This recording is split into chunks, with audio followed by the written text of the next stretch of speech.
देखें तो वहां भी बहुत बुरा हाल है। जहां पहले एक शमशान घाट में रोजाना 5 से 10 लाशें आया करती थी, अब 35 से 40 लाशें आ रही हैं।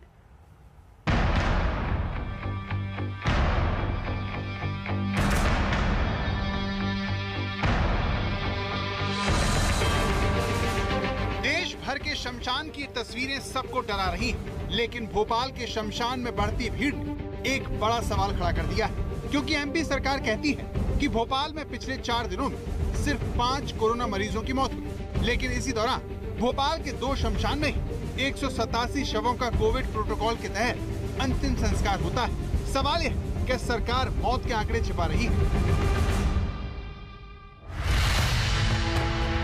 भोपाल के शमशानों में नगर निगम की गाड़ी कोरोना मरीज का शव लेकर पहुंचती है। पीपीई किट पहने स्वास्थ्य कर्मचारी शव से पॉलिथीन हटाते हैं और अंतिम संस्कार कर देते हैं।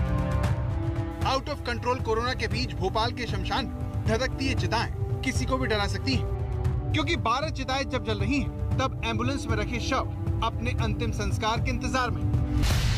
सरकार कहती है कि पूरे मध्य प्रदेश में बीते 24 घंटे में 37 कोरोना मरीजों की मौत, जबकि अकेले भोपाल के भदभदा शमशान घाट पर ही पिछले 4 दिनों में तकरीबन 33 लोगों का कोविड प्रोटोकॉल के तहत अंतिम संस्कार हुआ है। भोपाल के भदभदा शमशान घाट पर गुरुवार को 36 अंतिम संस्कार हुए, जिसमें 31 कोरोना प्रोटोकॉल के तहत हुए। शुक्रवार को 41 अंतिम संस्कार हुए, जिसमें 29 कोरोना प्रोटोकॉल के तहत। शनिवार को 41 अंतिम संस्कार हुए, जिसमें 34 कोरोना प्रोटोकॉल के अनुसार हुए। रविवार को 49 अंतिम संस्कार में से 39 कोरोना प्रोटोकॉल के मुताबिक।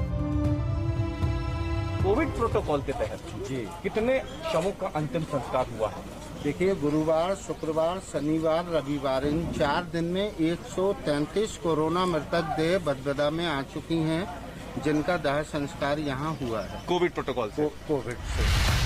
भदभदा शमशान की तरह भोपाल के सुभाष नगर विश्राम घाट पर बीते 4 दिन के आंकड़े भी चौंकाते हैं, जहाँ 54 कोविड प्रोटोकॉल के तहत मरीजों का अंतिम संस्कार हुआ। 8 अप्रैल को 16 में से 7, 9 अप्रैल को 26 में से 8, 10 अप्रैल को 29 में से 16 और 11 अप्रैल को 44 में से 23 शवों का कोविड प्रोटोकॉल के तहत अंतिम संस्कार हुआ। तो वहीं सरकारी आंकड़ों के मुताबिक इन्हीं 4 दिन में भोपाल में महज 5 कोविड मरीजों की मौत। सरकारी आंकड़ों और शमशान की इन तस्वीरों के इस अंतर से कांग्रेस को पूरी दाल ही काली नजर आ रही है। भोपाल शहर में जो मौत का आंकड़ा शासन जो बताता है, उससे 4 गुना हॉस्पिटल के ऑफ द रिकॉर्ड बताते हैं, और जो शमशान घाट बताता है उससे 10 गुना बताते हैं। मैं मानता हूँ जिस शमशान में 7 से 10 लाशें रोज जलती थी सामान्यतः, वहाँ 100 से 125 लाशें जल रही है।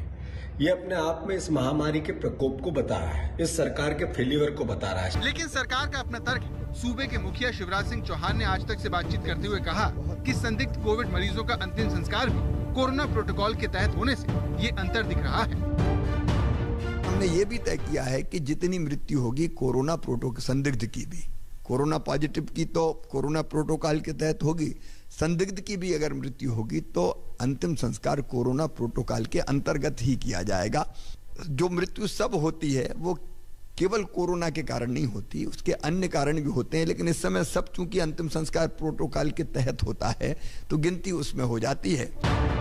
मध्य प्रदेश के चिकित्सा शिक्षा मंत्री विश्वास सारंग मुख्यमंत्री की बात को आगे बढ़ाते हुए कहते हैं कि मौत के अंतर की एक बड़ी वजह भोपाल में आसपास से अंतिम संस्कार के लिए लाए जा रहे शव है। बहुत बार बड़े शहरों में आसपास के जिलों के भी लोगों की मृत्यु होने के बाद अंत्येष्टि होती है, इसलिए हमारी सरकार किसी भी तरह से आंकड़े छुपाने की ना पक्षधर है, ना हमारा कोई ऐसा निर्देश है। काल बने कोरोना के चलते शमशान में चिताओं के अंतिम संस्कार के लिए जगह नहीं बची है। ऐसे में शमशान और सरकार के रिकॉर्ड मौत का ये अंतर कई सवाल खड़े कर रहा है। रवीशपाल सिंह, भोपाल, आज तक। फिलहाल यहाँ रुकेंगे एक ब्रेक के लिए। आज तक पर खबरों का सिलसिला लगातार जारी है, देखते रहिए आज तक। नमस्कार, मैं हूं अंजना ओम कश्यप। हमें उम्मीद है ये वीडियो आपको पसंद आया होगा। लेटेस्ट खबरों के लिए यूं ही देखते रहिए आज तक, और इस वीडियो के पसंद आने पर लाइक, शेयर एंड सब्सक्राइब करना ना भूलें।